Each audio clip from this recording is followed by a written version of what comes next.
Ons het verlede Sondag gepraat oor om die goeie stryd van geloof te stry, sterk te staan, te volhard, want die dae waarin ons leef is boos, sonde en ongeregtigheid neem toe, dinge word erger, hoe nader ons kom aan die wederkoms, hoe erger gaan dinge word. Die Bybel sê dit, die Bybel sê nie dinge gaan beter word nie. Daarom moet ons sterk staan in ons geloof, vashou aan die Here, naby aan hom bly. Daar is nie meer tyd vir speletjies nie. As ons hier by mekaar kom, is dit nie uit tradisie nie, dis nie rituele nie, dis omdat ons God liefhet, omdat ons in 'n lewende verhouding met hom staan, 'n intieme verhouding, en ons kan nie sonder hom nie.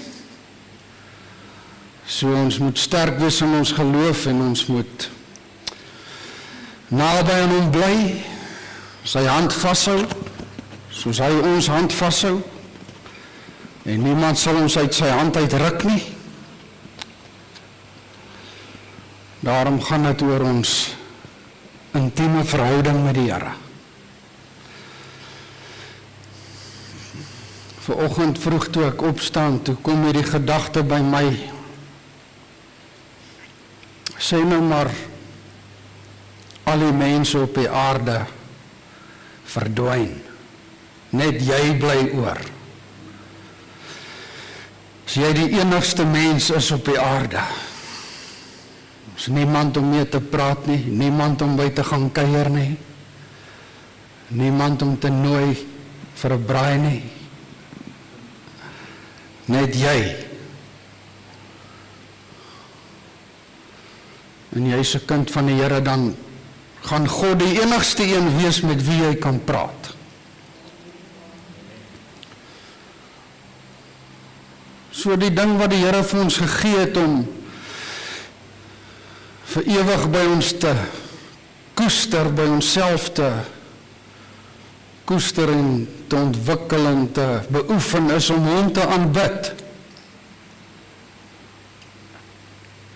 En toe dink ek, dit is maar waaroor alles gaan. Die voorreg wat hy ons gegee het om hom te aanbid. Dis eintlik die enigste reg wat hy vir die mens gegee het, om hom lief te hê en om hom te aanbid. Maar ons leef in 'n tyd waar almal uitroep die reg van die mens. Alles gaan oor menseregte. Elkeen het 'n reg om dit te doen en dit te sê. Maar dit was nooit God se bedoeling met die mens nie. Dat die mens sy eie reg moet laat geskied nie. Van die begin af het hy vir die mens die reg en die voorreg gegee om hom lief te hê en om hom te aanbid, en dis waaroor dit nog steeds gaan. Nou as jy die enigste mens is op aarde, dan het jy nog die voorreg om hom te aanbid. En ek wil hê ons diens moet vanmôre fokus op aanbidding. Want ons het ook verlede Sondag 'n bietjie gepraat oor, toe ons kyk na die wapenrusting, die aanvallende wapenrusting en die verdedigende wapenrusting, en dan die verskillende tegnieke van geestelike oorlogvoering, en lofprysing en aanbidding is een van die mees effektiefste maniere om geestelike oorlog te voer. En die kragtigste wapen word hier verteenwoordig, naamlik die bloed van Jesus.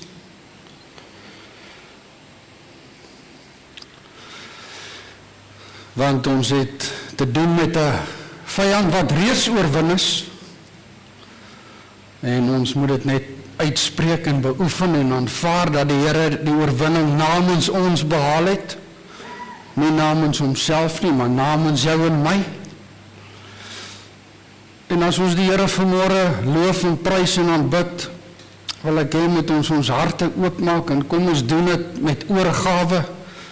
So ek gaan eers met julle praat, terwyl dit nog lekker koel is.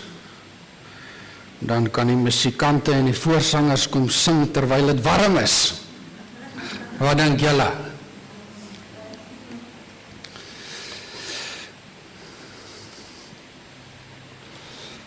So ek gaan vir julle 'n gedeelte lees in 1 Kronieke 16.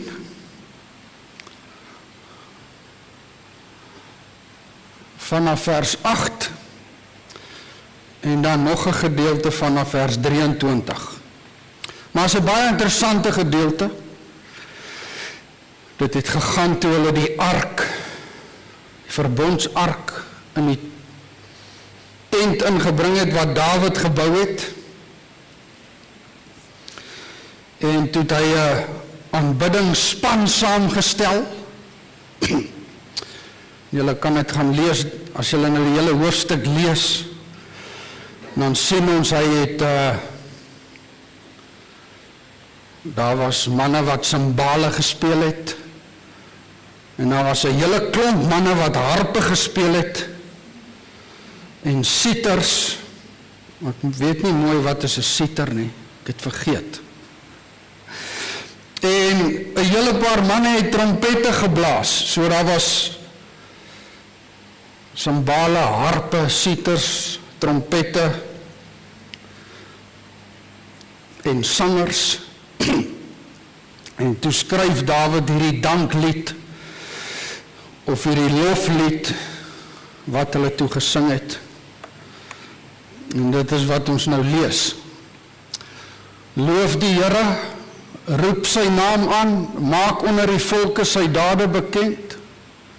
Sing psalms, sing tot sy eer, spreek van al sy wonders, beroem julle in sy heilige naam, laat die hart van die wat die Here soek bly wees, vra na die Here en sy sterkte, soek sy aangesig altyd deur. Is interessant as mens kyk na die woorde wat hy gebruik het, loof, roep, sing, psalms sing, beroem, wees bly, vra, soek. Sing tot eer van die Here, o ganse aarde, verkondig sy heil van dag tot dag. Vertel onder die nasie sy eer, onder al die volke sy wonders, want die Here is groot en baie lofwaardig en hy is gedig bo al die gode. Want al die gode van die volke is afgode, maar die Here het die hemele gemaak. Majesteit en heerlikheid is voor sy aangesig. Sterkte en blydskap is in sy woonplek. Blydskap het 'n baie belangrike rol gespeel. Veral by die musikante en die voorsangers, wanneer hulle die volk gelei het in aanbidding. Gee aan die Here, o geslagte van die volke, gee aan die Here eer en sterkte. Gee aan die Here die eer van sy naam, bring offers en kom voor sy aangesig. Aanbid die Here in heilige gewaad. Beef voor sy aangesig, o ganse aarde. Ook staan die wêreld vas, sodat dit nie wankel nie. Laat die hemele bly wees en die aarde juig, en laat hulle onder die volke sê, die Here is koning. Laat die see in sy volheid bruis, laat die veld juig en alles wat daarin is. Dan sal die bome van die bos jubel voor die aangesig van die Here, want hy kom om die aarde te oordeel. Loof die Here, want hy is goed, want sy goedertierenheid is tot in ewigheid. Net tot sover. As jy die enigste mens op aarde was, sou jy hom nog geloof en aanbid het? Sal jy nog kerk toe kom? As jy niemand is nie? Of sal jy hom maar net daar waar jy is net loof en prys en aanbid?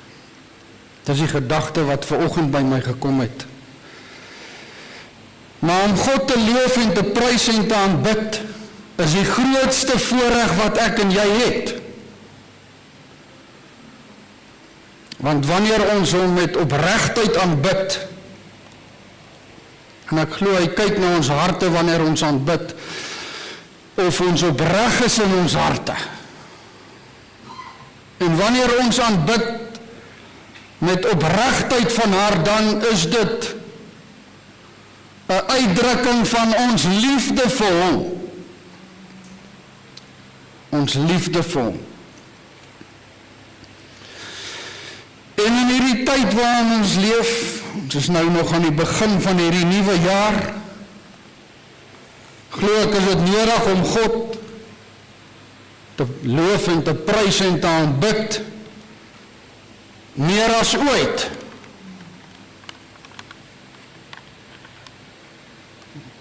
Meer as ooit. Om te aanbid beteken om jouself te gee, want hy is waardig. Vers 29 wat ons gelees het in die Engels sê, give unto the Lord the glory due unto his name, bring an offering. Maar ons bring nie vandag meer offers van bloed en diere en duwe en hoenders en bokke en beeste nie. Na die kruis van Jesus op Golgotha is dit nie meer nodig om al die offers te bring nie, want hy het homself geoffer. En nou moet ons onsself offer. Uit dankbaarheid gee ons nou onsself.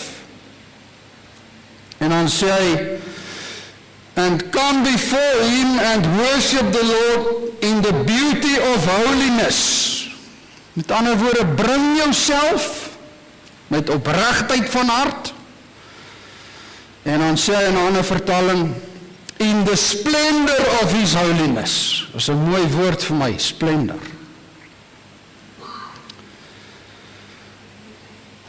Iets wat altyd in my hart opkom as ons so sing en dan bid, want ek staan gewoonlik daar agter en ek swaai 'n vlag. Onthou die vlag is beskikbaar vir enige iemand. En ek dink ons moet vanoggend ook lekker vlae swaai en die Here net aanbid met vrymoedigheid. Maar iets wat altyd by my opkom terwyl ons so sing en aanbid is, Jesus is eintlik ons eregas hier in ons dienste. Want Matteus 18 vers 20 sê, waar 2 of 3 in my naam by mekaar kom, daar is ek in hulle midde. En Jesus wil nooit eensaam voel in ons dienste en in ons byeenkomste nie. Hy is ons eregas. En hy is vanoggend hier, glo julle dit?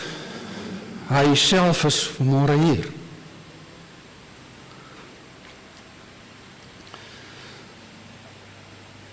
En ons weet nou al, as ons hom aanbid en ons fokus op hom, dan aanbid ons hom vir wie hy is en nie vir wat hy vir ons doen nie. Gaan dit weer sê, ons aanbid hom nie vir alles wat hy vir ons doen nie, maar vir wie hy is, nommer 1. Vir wie hy is, dis hoekom ons hom aanbid.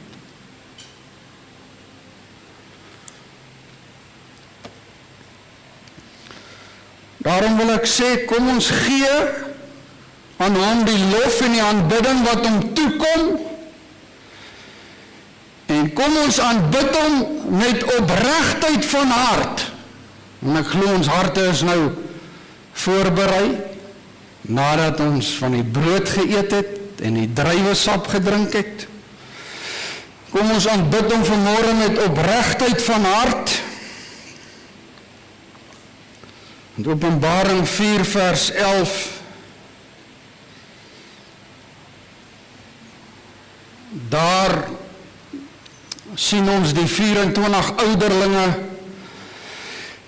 voor die troon van God. Hulle aanbid hom dag en nag, en dan buig hulle voor hom, en dan gooi hulle krone voor hom neer, en as hulle krone so voor hom neergooi, dan roep hulle uit, U is waardig, o Here, om te ontvang die heerlikheid, en die eer en die krag, want U het alles geskape. Ek dink daar gaan nog 'n oomblik aanbreek, wanneer ons ook ons krone voor hom kan neergooi, en hom kan aanbid en kan sê, Here, aan U behoort al die eer en die heerlikheid en die krag, want U het alles gemaak. Ons gaan hom vir ewig en ewig aanbid. Sien julle uit na daai tyd? Gaan julle saam? So kom ons gee onsself wanneer ons aanbid. Kom ons gee onsself vanoggend met opregtheid van hart, voor hulle ons gaan lei in aanbidding en lofprysing. En dit is belangrik dat ons harte ook reg ingestel is, wanneer ons sing en aanbid. En ons gaan nog ons saad bring. Tina het gesê, dis saad wat ons bring. En as ons saai, dan kan ons 'n oes verwag. Maar ek praat met julle oor hierdie aanbidding. Ek wil hê ons moet hierdie jaar 'n bietjie verder gaan. Ons moet hierdie jaar 'n bietjie dieper ingaan. Ons moet hierdie jaar 'n bietjie nader kom. 'n Bietjie meer fokus op ons aanbidding en ons lofprysing. Want as alles verdwyn, en as almal weg is en net jy en ek bly oor, dan is dit al wat ons gaan hê, om hom te aanbid. So dis belangrik, dit geld nie net vir hulle wat ons in aanbidding lei nie. Ek sê dit weer, dit geld nie net vir hulle wat ons hiervoor in aanbidding lei nie, dit geld vir elkeen van ons. Julle sien, hulle wat hiervoor sing en speel, het 'n baie belangrike bediening, want dis 'n bediening, dis 'n belangrike doel en 'n belangrike funksie wat hulle het, om die gemeente in God se teenwoordigheid in te lei. Dis 'n belangrike funksie wat hulle het. Dis nie sommer net musiek en voorsang nie, dis hoe ons dit noem, maar dis baie meer as net musiek en voorsang, of om te sing en te speel, dis baie meer as dit. Want hulle moet God se kinders in aanbidding inlei. So dis 'n verantwoordelike werk, dis 'n verantwoordelike bediening, want ons is gemaak om God te aanbid.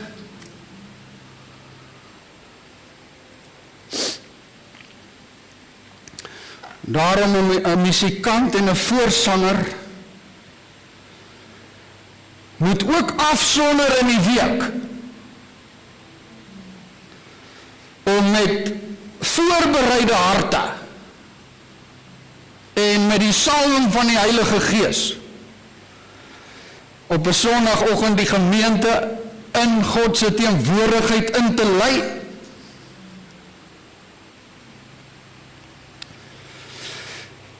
En as gemeente moet ons vertroue hê in ons hele musiekspan en voorsangers, Ons moet hulle kan vertrou.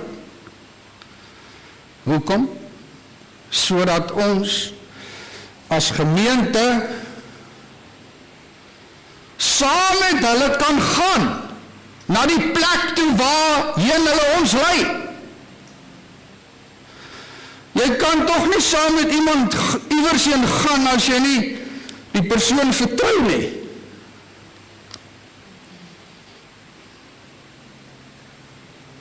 So die gemeente moet vertroue hê in ons aanbiddingspan, sodat ons saam met hulle kan gaan na die heilige plekke waarheen hulle ons wil lei. So ons is nie besig met entertainment of met 'n konsert nie. Ek sê weer, dis nie net speel en sing nie. Dis nie net musiek en voorsang nie. Dis 'n baie belangrike funksie en 'n doel wat deur God ingestel is om sy kinders in aanbidding en in sy teenwoordigheid in te lei. Dis 'n baie verantwoordelike werk, as ons dit 'n werk wil noem.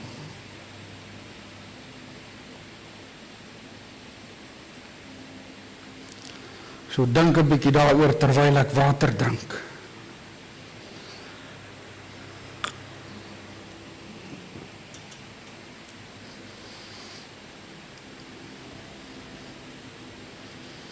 Een sangleier, een voorsanger en een musikant in diens van die Here moet ook tyd in die woord spandeer. Want die woord vorm ons, die woord vorm ons, en dit wat ons sing moet in lyn kom met God se woord. Die woorde wat ons hiervoor sing moet in lyn wees met God se woord. Dit moet skriftuurlik korrek wees. Anders kan ons net sowel ou ryperd sing.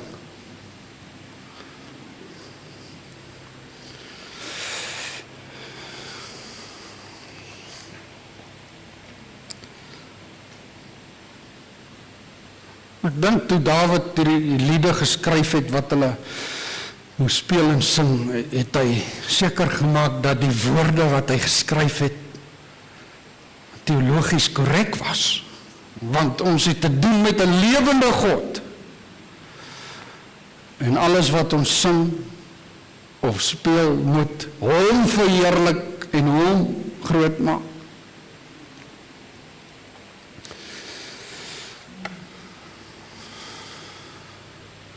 'n sangleier, 'n voorsanger en 'n musikant se lewe moet ook reg wees. Dit is belangrik. As jy die gemeente in aanbidding wil lei, moet jou lewe reg wees. Jy moet ten minste ernstig daarna streef, want jy kan nie die gemeente na heilige plekke toe lei as jy self nie daar kan kom nie.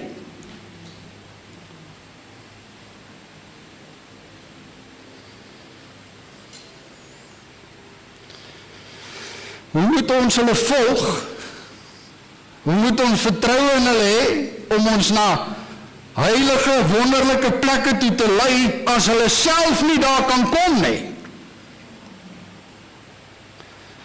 Ons wil vertroue in hulle hê om saam met hulle te gaan, om ons in die geestelike plekke in te neem, om nader te kom, om dieper te gaan, want dis hulle bediening.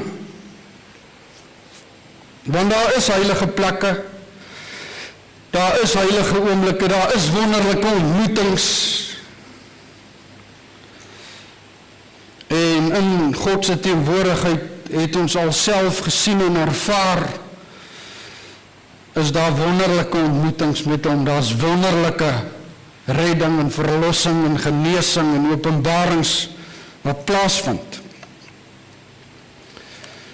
Nou die skrif wat julle ook seker al goed ken as Johannes 4 vers 23 en 24, maar daar kom 'n uur en dit is nou wanneer die ware aanbidders die Vader in gees en waarheid sal aanbid, want die Vader soek ook mense wat hom so aanbid. God is gees en die wat hom aanbid moet in gees en waarheid aanbid. So God soek ook mense wat hom so sal aanbid in gees en in waarheid. Ware aanbidders is mense wat hom aanbid in waarheid, met egtheid, met opregtheid. Want hy kyk na ons harte wanneer ons sing en aanbid. Daar's permanente aanbidding in die hemel. Die 24 ouderlinge, die gerubs, die serafs, die engele, die hemelwesens, aanbid hom 24 uur van die dag en nag, buig hulle voor hom, aanbid hulle hom, maar nou sê hy soek ook mense wat hom so sal aanbid. En hy is ons eregas, en hy loop hier tussen ons deur, en hy soek mense wat hom so sal aanbid. Amen. Dit is so stil soos die hervormde kerk vandag.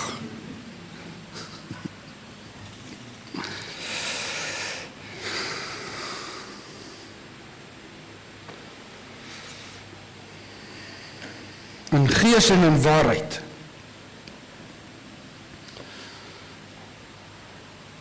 Mense wat hulle self sal gee in hulle aanbidding. Jy hoef niks anders te bring nie. Jy moet jouself gee as 'n dankoffer vir wat hy gedoen het aan die kruis vir jou. En 'n offer van opregtheid van hart is belangrik. 'n Offer van opregtheid, egtheid, is soos 'n lieflike reukoffer vir hom.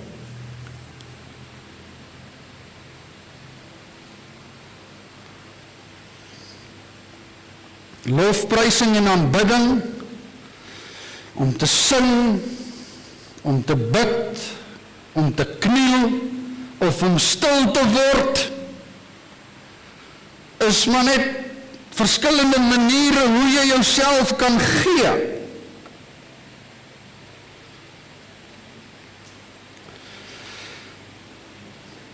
In Psalm 100 vanaf vers 1 sê, juig voor die Here o ganse aarde. Dien die Here met blydskap, kom voor sy aangesig met gejubel. Erken dat die Here God is. Hy het ons gemaak en ons is syne, sy volk en die skape van sy weide. Gaan sy poorte in met lof, en sy voorhoewe met lofgesang, loof en prys sy naam, want die Here is goed. Kan ek sien vir wie is hy goed? Die hande sien. Die Here is goed. Sy goedertierenheid is tot in ewigheid en sy trou van geslag tot geslag. Met ander woorde, om hom te loof en te aanbid met opregtheid van hart is 'n besluit wat jy neem. Ek besluit, ek gaan vanmôre sing en aanbid. En ek gaan myself gee. En wanneer jy hierdie besluit neem om jouself te gee in jou aanbidding, dan speel die Heilige Gees 'n baie belangrike rol, want hy woon in ons. Want as jy sy kind is, dan woon hy in jou. En as jy aanbid met opregtheid van hart, dan gebruik die Heilige Gees jou omdat hy in jou woon. En hy werk deur jou as 'n uitdrukking van sy eie lof aan Jesus. En ons moet hom toelaat.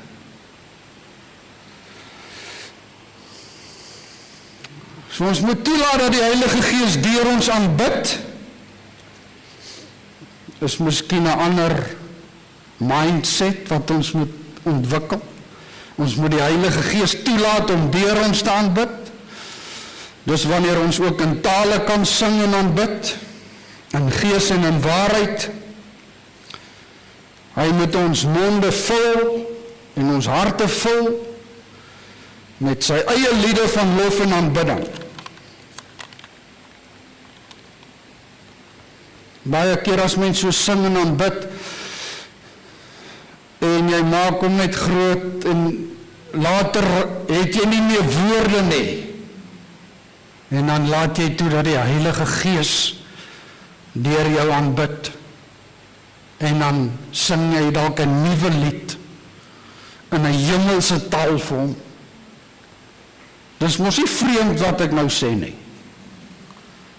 Ons ken mos hierdie dinge. Ons moet nooit die taal wat die Here vir ons gegee het verwaarloos nie. Ons moet dit beoefen, veral in ons aanbidding.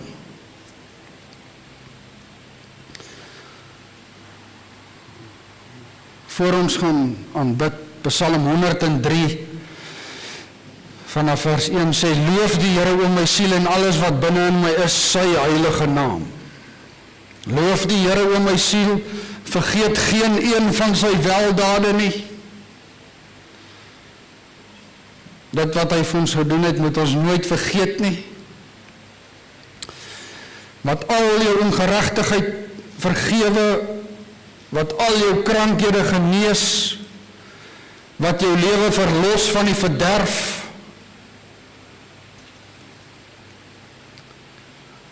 wat al jou ongeregtighede vergewe, sê hierdie tafel, wat al jou krankhede genees,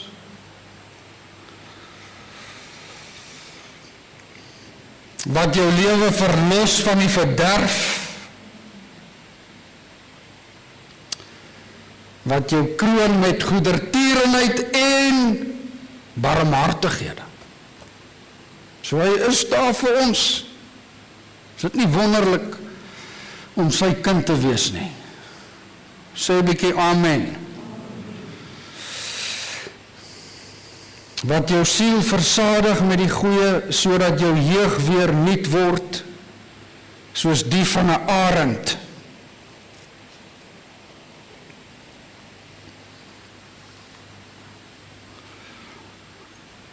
En dis wonderlik om te kan sing en te aanbid. Die musikante kan na vore kom, dan gaan ons onsself net gee in ons aanbidding, in ons lofprysing. Kom ons sing nou vanmôre 'n bietjie uit ons harte uit, en ons maak sy naam groot. As julle reg bou, voor ons gaan staan, wil ek net sê, daar's iets baie belangriks wat gebeur wanneer 'n gemeente saam aanbid. En dit is, daar kom 'n eenheid onder ons, want eenheid is baie belangrik. Efesiërs 4 vers 3 sê, lê julle daarop toe om die eenheid wat die Gees, die Heilige Gees tussen julle gesmee het, te handhaaf, deur in vrede met mekaar te lewe.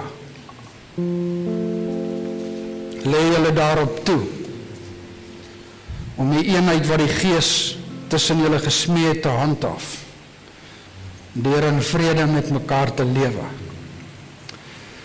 So as ons saam aanbid, dan kom daar eenheid, daar kom eensgesindheid, 'n eensgesindheid, 'n eenheid, harmonie, warmte, liefde.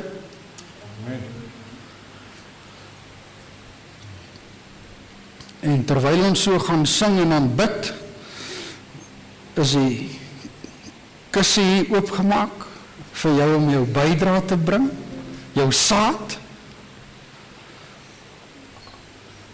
En ek wil ook vra, as die Here iemand op jou hart lê, kom ons wees vanmôre vry en ons stap na daai persoon toe en ons gaan bid vir hom.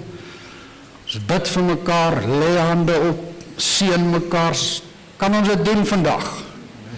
Ek wil hê iemand moet gaan bid spesifiek vir Okkert en Henrico en dan net daar en Tannie Poppie. Gaan lê bietjie hulle hande op, hulle seën hulle. Ons weet hulle is deur 'n moeilike tyd. Kom ons dra hulle ook in gebed vandag. Maar kom ons bedien mekaar. Dit is nog vroeg. Kom ons bedien mekaar. Kom ons bring ons offers, tiendes, wat ook al, maar die grootste offer wat jy vandag kan gee is jouself, jou hart oop te maak met opregtheid van hart om te aanbid.